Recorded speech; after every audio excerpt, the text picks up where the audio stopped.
Welcome to bird media. నేను మీ పవన్ కృష్ణమూర్తి. లడ్డూ కావాలా నాయన అని అడిగారు. అడగకుండానే ఓ లడ్డూ ఇచ్చారు. ఇప్పుడు మనకి ముందే చెప్పకుండానే ఈసారి ఇంకో చిన్న లడ్డు ఇచ్చారు. క్రమంలో ఇంకా ముందుకెళ్ళేటప్పుడు ఇంకా పెద్ద లడ్డు కూడా ఇవ్వబోతున్నారు. కేంద్ర ప్రభుత్వం దేశ ప్రజలందరికీ ఇచ్చినటువంటి పెట్రో వార్తలు. సో ఈ పెట్రోలు డీజిల్ ధరల పెంపు ఇప్పుడు ఒకేసారి షాక్ ఇచ్చే విధానంలో కాకుండా దశల వారీగా ప్రజల మీద భారం మోపే మైక్రో ప్రైసింగ్ వ్యూహంగా మారుతోంది. ఇటీవల లీటర్కి మూడు రూపాయలు పెంచారు ముందు. అది జరిగిన కొన్ని రోజులకి ఇంకో 90 పైసలు పెరగడం దీని మీద మరింత చర్చకు దారితీస్తుంది. ఇప్పుడు అంటే ఒకేసారి భారీగా ధరలు పెంచితే ప్రజల్లో తీవ్రమైనటువంటి వ్యతిరేకత వ్యక్తం అవుతుంది అనే భావనతో చిన్న చిన్న విడతల్లో ఈ పెంపు అమలు చేయడం ద్వారా వ్యతిరేకతని తగ్గించే ప్రయత్నం జరుగుతోంది అన్నటువంటి విమర్శలు కూడా వినిపిస్తున్నాయి.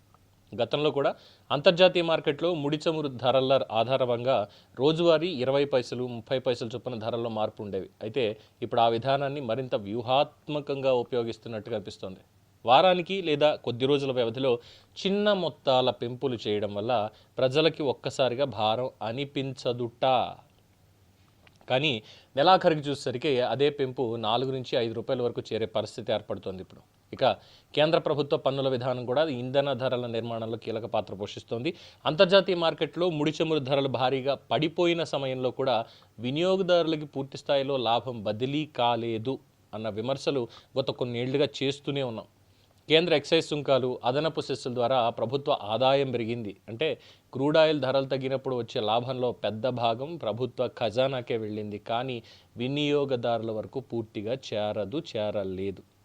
ఇప్పుడు పశ్చిమాసియా ఉద్రిక్తతలు, అంతర్జాతీయ మార్కెట్ అనిశ్చితి కారణంగా ముడి చమురు ధరల మీద ఒత్తిడి పెరుగుతోంది. ఈ భారం మొత్తం ఒక్కసారిగా కాకుండా దశల వారీగా ప్రజల మీద మోపబడుతోంది అనేటువంటి భావన బలపడుతోంది.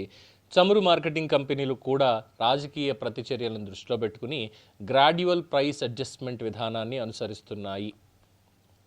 సో పెట్రోల్, డీజిల్ ధరల ప్రభావం కేవలం వాహనదారులకే పరిమితం అవుతుందా అంటే కాదు. రవాణా ఖర్చులు పెరగడంతో కూరగాయలు, పాలు, పప్పు, ఉప్పు, సరుకులు, నిర్మాణ సామాగ్రి అన్ని రంగాల ధరలు క్రమంగా పెరుగుతాయి. జీతాలు మాత్రం పెరగవు. అంటే ఇంధన ధరల పెంపు చివరికి ద్రవ్యోల్బణాన్ని మరింత పెంచే ప్రమాదం ఉంది. ముఖ్యంగా మధ్యతరగతి, దిగువ మధ్యతరగతి కుటుంబాల మీద నెలవారీ బడ్జెట్ మీద దీని ప్రభావం అత్యధికంగా పడబోతోంది. చిన్న మొత్తాల్లో పెరుగుతున్న ధరలు పెద్దగా కనిపించకపోయినా లాంగ్ టైంలో అవే మనందరి మీద, వినియోగదారుల మీద బండ మోపేటువంటి అవకాశం ఉంది. అందుకే ఇంధన ధరల విషయంలో ప్రజలు ఇప్పుడు కేవలం ఒక్కరోజు పెంపు కాదు, మొత్తం ధరల ధోరణి గమనించే పరిస్థితి ఏర్పడుతుంది. ఏం చెప్పినప్పటికీ చివరాఖరికి వచ్చేసరికి మళ్ళీ లడ్డూ కావాలా నాయనా అని అంటారు. ఇంటర్నేషనల్ లెవెల్లో ఉన్నటువంటి ప్రతిష్టంభనకి అన్ని దేశాలతో పాటు మనకు కూడా అంటే అక్కడ కూడా మళ్ళీ కాంట్రాడిక్టరీ. మరి ఏం చేస్తున్నారు? గల్ఫ్ తోటి మనం ఒప్పందం చేసుకొచ్చారు ఆల్రెడీ. ప్రధాని నరేంద్ర మోడీ వెళ్ళి పాత ధరలకి మాత్రమే, కొత్త ధరలతో కాదు అని చెప్పి. సో దాంతో ఏమైనా ఇది అవుతుందా చూడాలి. ఇప్పటికే దేని మీద పడితే దాని మీద ఇష్టం వచ్చినట్టు అన్అఫీషియల్గా కేంద్ర ప్రభుత్వం చెప్పాలి. అది ఇది వచ్చింది కాబట్టి దీనికి ఇది పెరుగుతుంది, దీనికి తగ్గట్టుగా ఇలా ఉంటాయని ఏం చెప్పట్లేదు. సీలింగ్ అనేది కూడా లేదు. ఇష్టం వచ్చినట్టు అన్నీ పెంచుకుంటూ వెళ్ళిపోతున్నారు.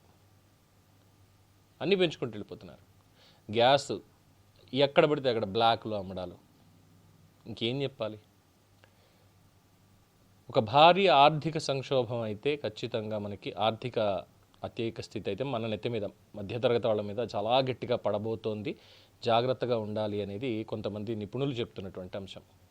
చూద్దాం ఈ పైసలు ఎన్ని రోజుల పాటు పైసలు పెంచుకుంటూ వెళ్తారు. దీని మీద మీ అభిప్రాయం తెలియచేయండి. చూస్తూనే ఉండండి ది బర్డ్ మీడియా.